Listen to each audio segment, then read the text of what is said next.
A enquete que eu mandei para vocês no nosso grupo de WhatsApp, ela representa algumas vezes a dificuldade que a gente tem de reconhecer publicamente, ou seja, de verbalizar que a gente está errado. Para algumas pessoas, consegue até de fato, tranquilamente reconhecer que está errado. Mas já outras pessoas parece que está para falar, eu errei, me desculpe, parece que está cuspindo uma serra elétrica que passa pela garganta e não consegue falar que estava errado. Você conhece alguém assim? Que tem extrema dificuldade de reconhecer que está errado? Não aponte para sua esposa nem para o seu marido, por gentileza. Né? É difícil, rapaz, reconhecer que está errado, não é difícil. Porque assim, a cabeça da pessoa que tem dificuldade de reconhecer que está errado é assim, a probabilidade de eu estar errado é muito baixa, então eu já falo que eu não estou errado, porque a chance é alta de garantir que eu não estou errado. Mas para quem tem facilidade de reconhecer que está errado, para a pessoa que está do lado, isso é uma tortura. Porque conviver com quem não sabe reconhecer que erra é uma desgraça. É horrível, você não erra, uma pessoa não erra nunca. E quando erra, ela arruma desculpa para inverter o processo, porque não erra. Gente, não dá para conviver com gente assim não, difícil. É difícil. Muito complicado. E a história de Jonas mostra um pouco sobre isso, por isso que é muito parecido com a gente. Porque ele também teve dificuldade de reconhecer que está errado. Porque nós estamos falando sobre a trajetória da vida cristã. Como é que é esse processo? Nós somos chamados por uma jornada cheia de desafios e altos e baixos. Ao longo do processo a gente vive nessa terra, porque um dia chegaremos e viveremos junto com ele. Nesse processo nós passamos por altos e baixos, porque o Senhor nos propõe algumas circunstâncias que nós não concordamos com ele. E quando nós batemos de frente com Deus, nós fazemos o quê? Ou nós fugimos, né, básico, ou a gente finge obedecer. Finge obedecer ou foge. São as duas coisas que a gente mais faz. E Jonas, ele escolheu uma dessas atitudes. Ele escolheu fugir. Né? Esse foi o desafio dele. E Jonas era um cara muito nacionalista, era um cara muito patriota. E pela primeira vez na história da Escritura, um homem foi chamado para pregar para outras pessoas de outras nações. Quando a gente vê a única fala do livro sobre Jonas no livro, na Bíblia, fora o livro de Jonas, é ele defendendo políticas nacionalistas sobre fronteira. Vamos fazer Israel grande de novo. Né? O negócio dele era dentro das bordas. Ele era nacionalista, era patriota. E Deus fala assim, cara, esse negócio não é bem por aí não. Eu estou te chamando para um outro tipo de situação. E aí a gente tem lido sobre o profeta Jonas. Ele foge, Deus manda ele pregar na cidade de Nínive, que era um exército, era a capital do exército assírio, o povo mais violento daquela época, e ele foge para outro lugar. Ele vai para o porto, pega o navio e vai para a Espanha. Ele vai para a Espanha porque era o lugar mais longe que ele conhecia. Ele vaza. Na época não chamava Espanha, mas hoje é o lugar onde está a Espanha. Beleza? Chamava Tarsis. E ele vai para lá, porque ele queria sumir da face da terra, ele queria sumir para longe de Deus. Porque ele tinha um problema com a missão e um problema com quem deu a missão. Porque para ele, essa missão de Deus não fazia o menor sentido. O menor sentido. Não é lógico. Uma visão tacanha. Uma visão antiquada. Assim como alguns ensinamentos bíblicos hoje parecem para algumas pessoas. Sexo só depois de casar, meu Deus, que absurdo. Uma visão tacanha. Uma visão antiquada. É o mesmo processo. Dar dízimo na igreja, dar dinheiro para o pastor, que negócio é esse, que absurdo. Eu tenho que dar dinheiro todo mês na igreja? Que é isso? Não, Deus não falou, que isso? Deus estava louco quando falou um negócio desse. Então são ensinamentos que a gente não concorda. A gente não se dá bem com esse tipo de ensinamento. Então a gente contesta, a gente foge, a gente vai embora. Eu tenho que dar satisfação para minha esposa de onde eu vou? Que é isso? Não é meu dono? Não é minha dona, não estou na coleira. Eu vou chegar em casa, é isso que ela precisa saber. Mas a Bíblia fala sobre prestação de contas.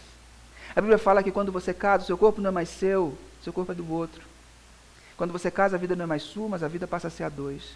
E quando você começa a viver essa dinâmica, as dinâmicas têm que mudar. A sua vida muda, porque os princípios mudam. Então é mais ou menos nesse esquema. Quer ver uma outra polêmica?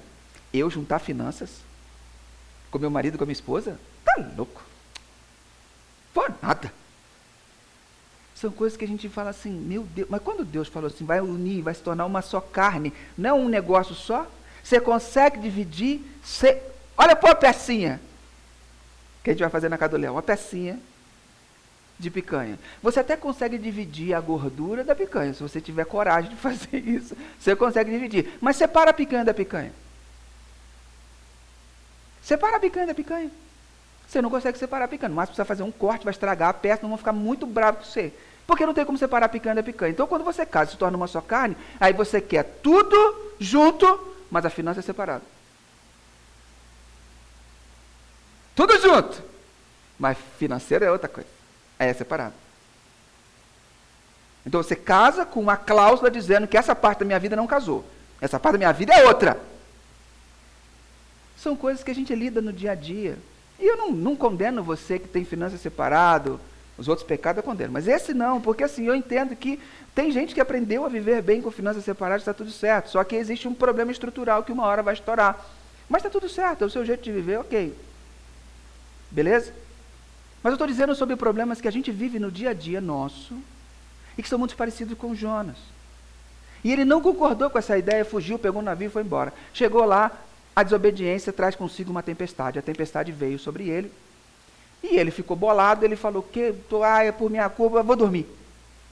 Entrou em depressão, foi para o fundo do navio e começou a dormir. E os caras bolados com ele, falou, cara, como é que você pode dormir? Jonas só queria trabalhar em favor daquela comunidadezinha, do povo dele, dos cristãozinhos, da comunidade, da família estendida. Ele não queria trabalhar olhando para os de fora, olhando para as pessoas que precisavam. E aí, eles têm um diálogo, eles reconhecem que o problema está com ele reconhece a sua identidade, que ele era mais hebreu do que adorador do Deus vivo, e ele fala, joga-me no mar que a tempestade vai cessar. Os caras tentam remar com o barco, fazer direitinho, não dá, a tempestade está pegada, joga o Jonas no mar. Jonas cai no mar. E ele afunda. Ele vai afundando, pelas memórias deles que a gente vai ler hoje, ele vai afundando até enquanto a respiração dele dava.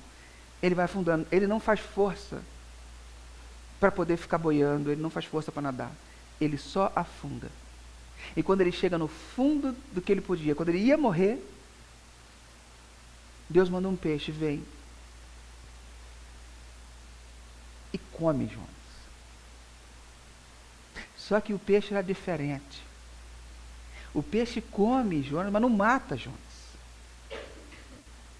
Jonas fica dentro do peixe 3 dias e 3 noites. Ah, pastor! A história da carochinha, como é que o peixe vai engolir o cara vai ficar lá dentro 3 dias e 3 noites? Bota no Google, bobo. Bota no Google aí. Homem engolido por um peixe. Bota aí, quanto tempo ele viveu. Depois você põe, tira a dúvida. Aí depois você vem contestar a Bíblia. Não, põe no Google. Você vai ver que Jonas não foi o único. Já aconteceu. Mas, como eu creio na Bíblia, se a Bíblia fala que Jonas comeu o peixe, que o peixe comeu Jonas, para mim tanto faz, eu acredito. Porque é a palavra do meu Deus. Certo? E aí lá dentro Jonas faz uma oração, e eu quero compartilhar com você. Ele ora lá dentro da barriga do peixe. Acompanha comigo. Jonas capítulo 2, versículo 1. Diz assim: ali de dentro do peixe, Jonas orou ao Senhor, seu Deus, dizendo: ó Senhor Deus, na minha aflição clamei por socorro, e tu me respondeste. Do fundo do mundo dos mortos gritei pedindo socorro, e tu ouviste a minha voz. Tu me atiraste no abismo, bem no fundo do mar. Ali as águas me cercavam por todos os lados, e todas as tuas poderosas ondas rolavam sobre mim. Pensei que havia sido jogado fora da tua presença, e que não tornaria a ver o teu santo templo. As águas vieram sobre mim e me sufocaram. O mar me cobriu completamente. Olha o que ele fala. As plantas marinhas se enrolavam na minha cabeça. O cara afundou, mano. Desci até a raiz das montanhas. O cara não estava na superfície. Ele afundou. Desci até a raiz das montanhas. Desci a terra que tem portão trancado para sempre. Ele falou, moiou. Ele chegou num lugar em que ele não ia conseguir sair. Tu, porém, me salvaste da morte, ó Senhor meu Deus. Quando senti que estava morrendo, eu lembrei de ti, ó Senhor, e a minha oração chegou a ti no teu santo templo. Aqueles que adoram ídolos, que são coisas sem valor, deixaram de ser fiéis a ti, mas eu cantarei louvores e te oferecerei sacrifícios e cumprirei o que prometi. A salvação vem de Deus, o Senhor. Então, o Senhor deu a ordem ao peixe e ele vomitou Jonas na praia. Cara, tem muita coisa interessante nesse texto, eu quero tentar falar para você em pouco tempo. Vamos lá. Jonas afundava no mar. Ele sumiu da vista dos marinheiros, ele desceu, foi lá para baixo. Ele perdeu as esperanças, ele falou assim, cara, já era, já não quero ir para aquele lugar, eu prefiro morrer do que pregar para aquele povo. Não quero saber daquele povo, vou morrer, estou triste porque Deus me decepcionou. É tipo quando a pessoa sai da igreja. Deus me decepcionou, aquele bando de povo lá tudo hipócrita, foi embora. Jonas não queria mais assunto, ele não queria mais papo. Ele perdeu a esperança e chegou bem fundo. E aí Deus dá a ordem de cuspir ele. Mas por que Deus deu a ordem de cuspir ele depois daquela oração? E eu quero separar algumas coisas para você poder pensar comigo. A graça pode ser dura. A graça de Deus pode ser dura. O que é a graça? É esse mover de Deus, é um favor que Deus faz em nosso favor, sem que a gente mereça, tá? Mas as lições mais importantes da vida vêm do mover de uma graça severa, de uma graça dura. Ou seja, são momentos difíceis na sua vida, mas que são extremamente frutíferos. Quando você sai do momento de angústia, do momento de dor, você sai maior do que você entrou. Só se você for muito tapado. Aí você vai ter que passar de novo pelo processo. Mas via de regra, quando você sai e põe de volta a cabeça para fora d'água e dá aquele respiro, você sai mais forte do que você entrou. Você sai melhor do que você entrou. O peixe foi o momento da graça difícil de Jonas, porque Jonas ia? O peixe fez o que com ele? Salvou. O peixe salvou Jonas da morte. A salvação de Deus nem sempre vem da forma que você acha que vai vir, bonitinha, brilhante, com um pix na sua conta. Não! Foi um peixe que engoliu o cara, mano. Você tem noção? Quando você pede, Senhor, me socorre, vem um monstrão e uau! Quando você pensa que você está ruim, vem um trem. Você já viu aquele momento que você fala assim, cara, não pode piorar. Vem alguém te dá uma rasteira, você piora ainda mais. Só que este momento em que alguém te dá uma bronca, em que alguém te dá uma rasteira, em que alguém fala uma palavra dura para você, em que alguém te mexe com o teu interior e te amassa, você quer demonizar aquela pessoa, você quer estraçalhar aquela pessoa, mas ali pode ser um momento de graça severa. Onde Deus colocou uma pessoa para falar com você que você precisava ouvir, onde Deus colocou uma situação em que você precisava passar, e aí você sai mais forte. O peixe salvou a vida dele, mas ele ainda estava aprisionado, ele estava vivo, mas ainda estava aprisionado aonde? Dentro do peixe. Ele estava aprisionado naquilo que Deus mandou para salvá-lo. Ele ainda estava preso longe da ajuda, preso longe de poder ficar respirando tranquilamente. Mas não deve se agradar. Você acha que Jonas ficou sentado dentro do peixe, assim, sentado, de perna cruzada e orando, e falou, Senhor, é assim que você acha que é um estômago de um peixe? Como é que você visualiza essa cena? Aí, Rubão, se a gente tivesse avançado, a gente podia pedir o pessoal ali para fazer aquelas imagens da IA, já projetar aqui a imagem de Jonas dentro do ventre do peixe. Como é que você... Gente, não era um negócio confortável, o cara devia estar meio esmagadinho, com aquele negócio tudo melento. Peixe come o quê? Peixe come peixe, bebe água. Você imagina lá dentro como é que devia estar, aquele negócio tudo cheio de meleca, e ele lá, tipo dentro de uma placenta.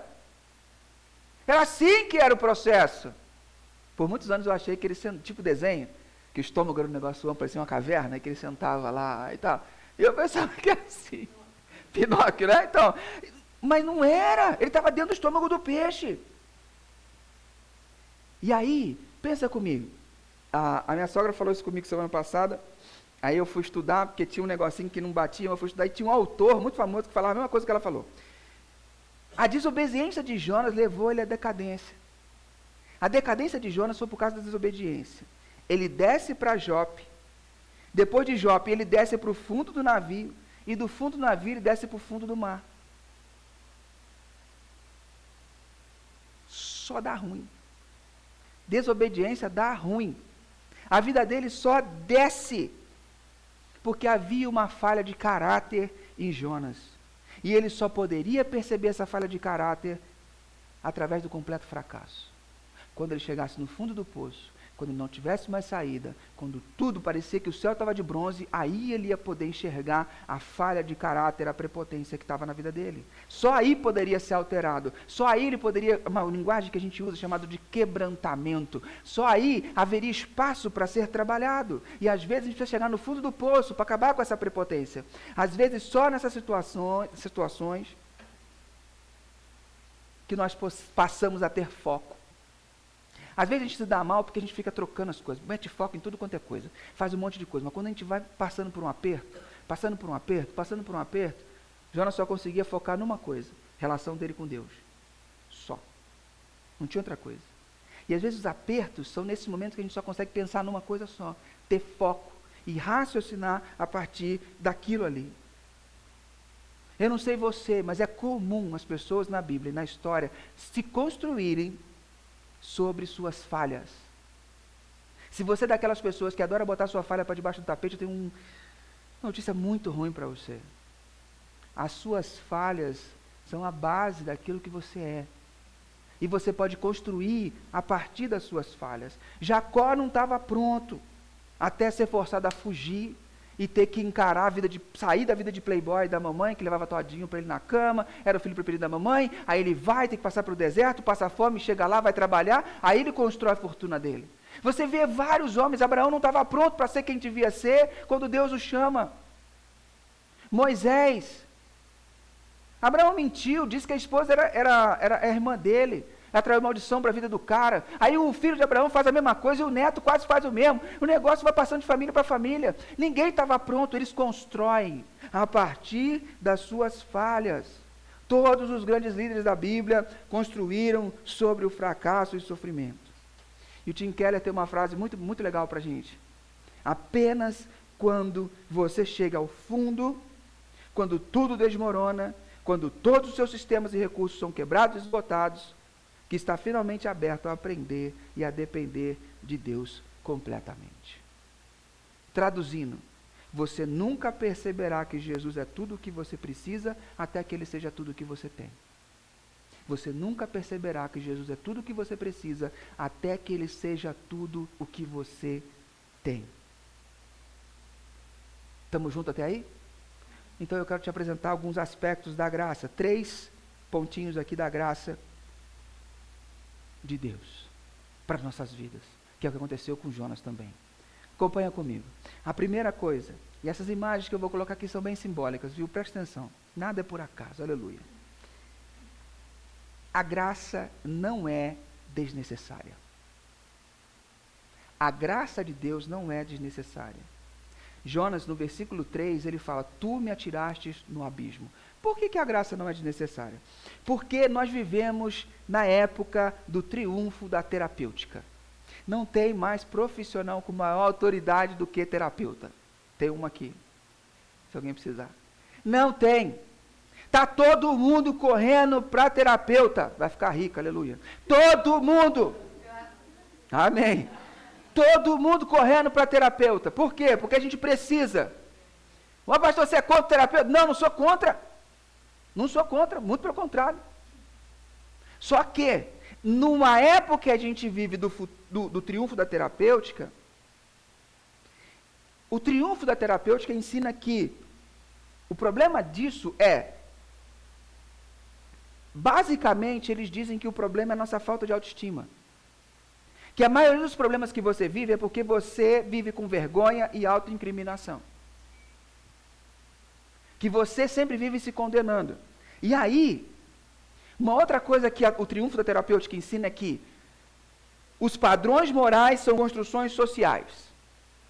O certo e errado são construídos por nós. Você decide o que é certo e errado, você decide quem você vai ser. É tudo relativo. E a terceira coisa, ninguém tem o direito de se sentir culpado. Você determina o certo e errado. Então, se você junta essas 3 coisas numa receita, o que a gente tem? A gente tem uma sociedade que ninguém é culpado, é tudo fruto do meio. E se você não é culpado, você pode ser quem você é, por que você precisa da graça de Deus? Mas Jonas fala o contrário, ele fala assim, ó, tu me atiraste no abismo, foi você, Deus, que me jogou lá no fundo, foi você, ou seja, eu desobedeci e a justiça existe, a justiça acontece e você me atirou no abismo. Jonas não está relativizando o problema, ele sabe, eu desobedeci e agora eu vou pagar o preço. Jonas não está dizendo, não, se aceite, é assim mesmo, não, tem consequências. A sua vida tem consequências, as suas ações têm consequências. Quem você namora, quem você escuta, o que você vê, tem consequência. E você vai colher as consequências. Depois que casou, já era. É até que a morte separe. Então pensa bem. E quem está casado não dá para desistir mais não. Aguenta. São consequências que a gente passa. Mas não, nós temos o direito de ser felizes. Então você não arca com as suas consequências, você vai para um outro casamento. Para você cometer os mesmos erros de novo. Mas você não se dá conta de que a maior parte dos problemas que você está vivendo são culpa sua. Responsabilidade sua. Você está colhendo o que você plantou. Então pega esse campo, vamos arar esse campo, vamos plantar uma semente nova. É isso que é a proposta de Deus para a nossa vida. Nessa sociedade do triunfo da terapêutica, a mensagem bíblica de que nós somos pecadores culpados e precisamos da graça de Deus, ela não faz sentido, porque não tem ninguém culpado. Ela soa como opressora. Você é um pecador. Parece que a gente está acusando as pessoas, mas é uma constatação, é uma realidade. Deus olha para nós e nos vê como pecadores. Então, nesse contexto, nós não precisamos da graça de Deus, ela se torna desnecessária. Mas a mensagem de Jonas para nós vem nos lembrar que a graça não é desnecessária. A segunda coisa que eu quero salientar para você é: a graça não é conquistada. A graça não é conquistada. Por que eu quero falar isso para você? Porque nós vivemos no triunfo, na época do triunfo da tecnologia. E o que a tecnologia nos ensina? Todo mundo tem acesso à tecnologia. Olha para o seu braço, olha para o seu bolso. Celular, relógio, tem até anel que mede agora seus batimentos cardíacos, tem tudo, nós temos tudo. É ChatGPT para cá, é Copilot para lá, a gente tem tudo. É rede social, a gente tem tudo. E como a gente tem essas coisas todas na nossa vida, o que o triunfo da tecnologia nos ensina? Que mesmo se eu aceitar a responsabilidade sobre os meus erros, eu acredito que isso pode ser consertado. Eu dou jeito. A gente dá jeito, porque tudo tem conserto. A tecnologia mostra isso pra gente. Tudo tem conserto, e quando tem conserto é fácil de comprar um novo. A gente resolve, substitui. Celular. Qual foi a última vez que você mandou seu celular para consertar? Para e pensa. Quantas vezes você mandou seu celular para consertar? Tem uns aqui que são cupim de ferro, né? Que o celular não para quieto, né? Tá a tela trincada, é película, acaba com o bicho. Mas pessoa normal, eu estou falando. Pessoa normal. Você usa até acabar. Quando o bichinho não aguenta mais, ele está lá, você vai, o bichinho está lá. Tô indo. Você vai, desce. Eu vou. Quando não chega nesse ponto, você não manda consertar. Não tem jeito, você troca, você compra outro. Não é assim que funciona? Você compra um novo. Por quê? No triunfo da tecnologia, tudo pode ser consertado, a gente dá jeito. Então, se você trabalha duro, você pode consertar a sua relação com Deus. É isso que a nossa sociedade tem ensinado. Se você for bom religioso, você pode colocar Deus numa situação de que Deus vai te dever um favor. Eu vou na igreja sempre, eu oro, eu estou sempre com os irmãos, eu dou o dízimo.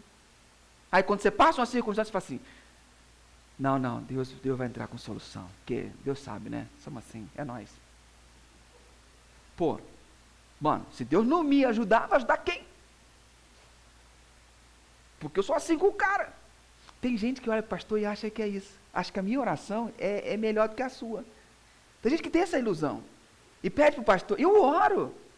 Porque assim, a gente tem que abraçar a pessoa na fé, no nível que ela está. Mas ela não entendeu que a minha oração tem o mesmo peso da tua. Mas a pessoa fala, pastor, olha por mim. Oro. Claro que eu oro. Mas ela não sabe, inocente, que o mesmo Deus que eu recorro é o mesmo que você recorre. É igual. Eu não tenho um cartão black para chegar em Deus e falar assim, libera a sala VIP aí, Senhor. Não tem, mano. É igual, nós somos iguais. Quando eu vou parar no shopping, se o céu fosse um shopping, a minha vaga de estacionamento seria igual a tua. Eu não teria valet. Não tem esse negócio. É normal, é normal, é um com o outro. Só que a gente acha que se a gente for um bom religioso, se eu fizer as coisas direitinho, se eu caminhar e for bem obediente, na hora do aperto, Deus vai olhar para mim e falar assim, esse aí não toca não, não toca não. Esse aí é meu protegido. Mexe naquele outro ali, mexe na Ângela, porque esse aqui não. Gente, se Deus deixou mexer na vida de Jó, não vai deixar mexer na tua, pelo amor de Deus. O que é isso? É lógico, só que a gente começa a achar que a gente pode controlar Deus através do nosso comportamento e fazer com que Deus e as esferas celestiais virem a nosso favor ou olhem bem para nós, porque nós nos comportamos direitinho, porque nós fazemos o bem, porque nós ajudamos as pessoas. Isso não funciona assim. Não funciona assim. Não são suas boas ações que vão fazer Deus olhar para você e falar assim, uau! Não! Deus olha para você e fala, uau! Porque ele olha entre você, ele olha os méritos de Jesus. É como se Jesus estivesse na frente da Cida e ele olha para a Cida e enxerga o que Jesus fez. A vida sem pecado de Jesus, o mérito de Jesus, ele olha para a Cida e fala, uau! Porque o que Jesus conquistou foi colocado na Cida. A patente no ombro, bigode grosso, de Jesus foi colocado na Cida. Então quando ele olha esses méritos, não pela Cida, mas pelo que Jesus fez.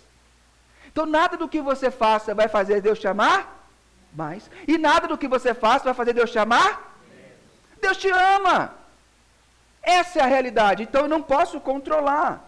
Jonas chegou a um lugar onde as portas estavam trancadas para eles para sempre. Ele não poderia resolver, ele não poderia se fazer aceitável a Deus. Ele estava no fundo do mar, dentro de um peixe, fedendo a peixe. Ele não tinha como fazer-se aceitável a Deus. Ele não poderia dar um jeitinho para agradar a Deus. Ele estava excluído pelo seu pecado. E a doutrina, o ensino da graça, só faz sentido para a gente quando nós admitimos que não podemos nos salvar. Quando entendemos que nós não somos bons. Quando entendemos que nós não somos espiritualmente aceitos. Aí a graça de Deus vem para fazer em nós aquilo que nós não poderíamos fazer por nós. E nos salva. Nós somos espiritualmente impotentes para mudar a nossa realidade sobrenatural. Está comigo até aí? Terceiro ponto. E último. É a graça. A graça é de graça, mas não é barata. É de graça, mas não é barata. Olha o texto que, versículo 4 de Jonas, fala assim, pensei que havia sido jogado fora da tua presença e que não tornaria a ver o teu santo templo. Olha que a cabeça de Jonas está indo. Pensei que não ia ver o seu santo templo. Quando senti que estava morrendo, eu lembrei de ti, ó Senhor, e a minha oração chegou a ti no santo templo. O que estava na cabeça de Jonas? Lembra, a gente sai daquele tipo de vaso primeiro.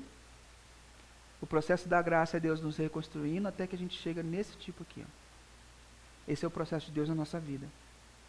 Qual era a parte mais importante do templo? A parte mais importante do templo era um local chamado propiciatório. E o propiciatório era uma laje de ouro que ficava em cima da Arca da Aliança. A Arca da Aliança onde ficavam os 10 mandamentos, o cajado de Moisés e um pouquinho de maná. Só para você poder entender. Ficava dentro do templo, no lugar onde o sacerdote visitava uma vez por ano, para espiar os pecados das pessoas. Então o sacerdote entrava com uma corda na sua cintura, com o sininho, tinha que fazer mais de uma semana de ritual de purificação, e ele entrava. E ele tinha que ficar andando. Enquanto ele estivesse andando, o sininho estava tocando. Se o sininho parasse de tocar, fulminou, morreu em pecado.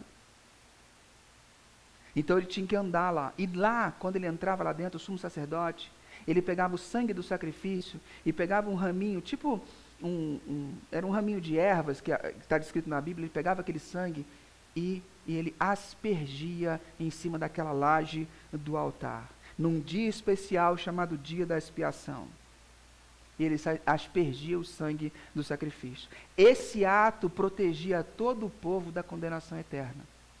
O sangue do sacrifício do cordeiro era espiado em cima lá do templo da propiciação para proteger o povo do seu pecado. Esse ato protegia da condenação. Só que com a morte de Jesus, esse ato se ressignifica. Por quê? Porque aquele ato ele só encobria o nosso pecado.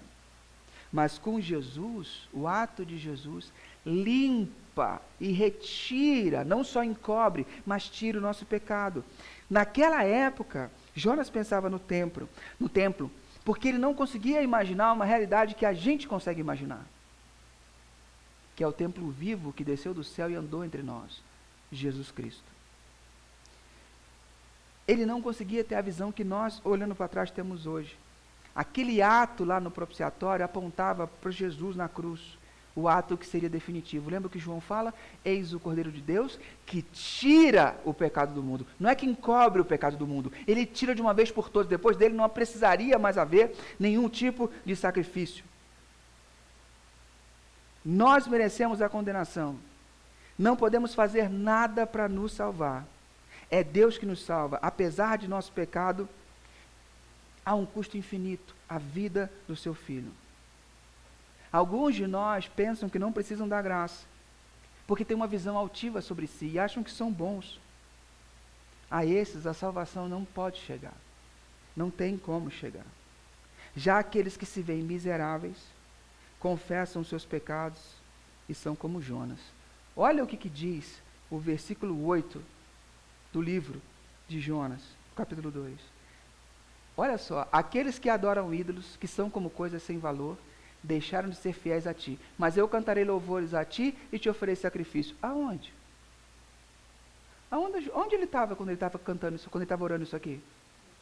Aonde ele estava? Como é que ele sabia que ele ia sair do peixe?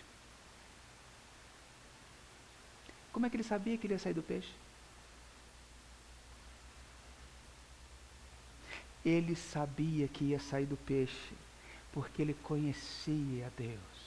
Ele sabia que aquele que confessa os seus pecados, se humilha diante de Deus e pede por sua graça, o Senhor não rejeita. O Senhor não rejeita. Deus restaura a relação criatura e criador, que é a verdadeira libertação. E Jonas, então, ele se rendeu. Quando Jonas se rende, o que o peixe faz? Puf, cospe ele na praia. Cospe ele na praia. Por que ele tinha essa certeza? Porque ele conhecia com quem ele estava falando. Ele sabia quem ele estava desobedecendo. Ele sabia que se tem uma coisa que comove o coração de Deus, é um coração arrependido. Se tem alguma coisa que movimenta o coração de Deus, é alguém arrependido dos seus pecados. É alguém que se humilha e se rende. Este sim.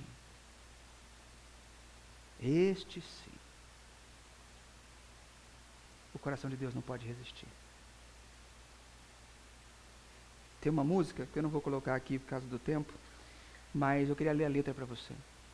Ela chama Eu Me Rendo. Uma música do Del Cordeiro. E ele fala assim: passo a passo, dia a dia, vou tentando até o fim me desviar do mal e andar como ele andou. Mas se as forças vão sumindo, eu não me entrego ao desespero. E eu te conheço bem. Eu já sei o que fazer. Eu me rendo. E me jogo inteiro em teus braços de amor. E só confio. Mesmo que eu não entenda as suas decisões para mim. Eu me entrego. Quem me trouxe até aqui não foi meu próprio braço. Sem ti eu não consigo. E eu prossigo. É a chama da tua presença que arde aqui dentro. E atrai os meus olhos para a tua cruz, meu alimento. Eu só quero dizer, meu Senhor, que eu sei que eu dependo de ti. Eu dependo de ti. Eu me rendo a ti. Não há alternativa. Não houve alternativa para Jonas até que ele fosse quebrado e se rendesse. Talvez hoje aqui seja o seu ventre do peixe. O lugar da sua rendição. O lugar onde Deus te chama para restaurar a relação com você. como um filho amado, em quem Ele se alegra. Talvez hoje seja o dia em que Deus quer quebrar o teu espírito, porque Ele quer fazer coisas novas e maravilhosas, porque Ele está cansado de ver vocês debatendo, cansado de ver vocês estragando sua vida com várias tentativas, e Ele tem o caminho para você. Talvez este seja o seu dia, o seu ventre do peixe. E eu quero orar por você. Mas antes eu quero te dar um tempo para você refletir sobre isso. Será que Deus está te chamando? Será que você está vivendo nesse momento no seu ventre do peixe? Feche seus olhos e reflita sobre o que Deus está convocando você nessa manhã. Em que palavra é essa que Deus trouxe para a sua vida? E o que o Deus está querendo incomodar você?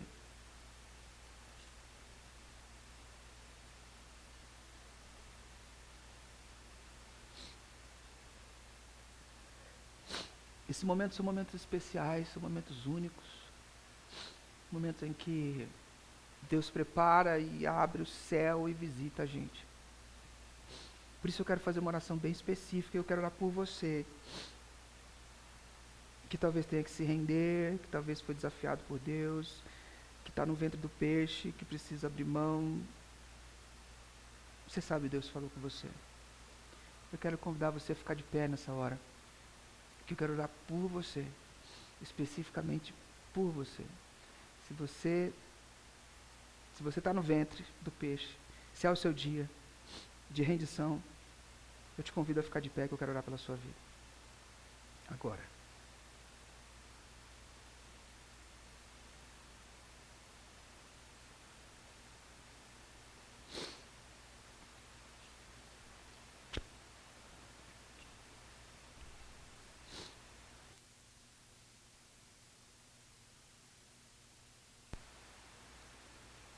Pai querido, eu apresento nossos irmãos que vieram e se colocaram diante de Ti agora nessa hora, porque o ventre é difícil demais, viver nas profundezas, um lugar desconfortável, mas hoje é o dia em que você escolheu para nos visitar. Ô Senhor Jesus, pela Tua misericórdia, opera na nossa vida, quebrando o nosso coração, Deus, porque nós queremos nos render a Ti. Nós nos rendemos, queremos parar de lutar. Toma o controle da nossa vida, toma o controle, Pai, do nosso coração. Em nome de Jesus, derrama, Pai, do Seu poder, da Sua graça e nos convence, trabalha na nossa vontade para que possamos seguir adiante e caminhar contigo. Tira a gente desse ventre, Deus, nos cospe na praia, abre um novo horizonte, ajuda a gente a vencer essas batalhas, Pai, em nome de Jesus, e nos fortalece.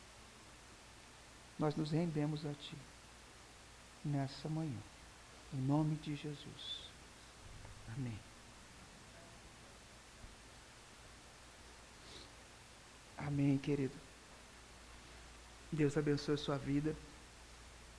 Ai, pastor chorão, desgrama, né? Quero despedir do pessoal que está em casa. Que Deus abençoe e guarde vocês. Até uma próxima. Deixa eu me recuperar. O pessoal está pronto aí?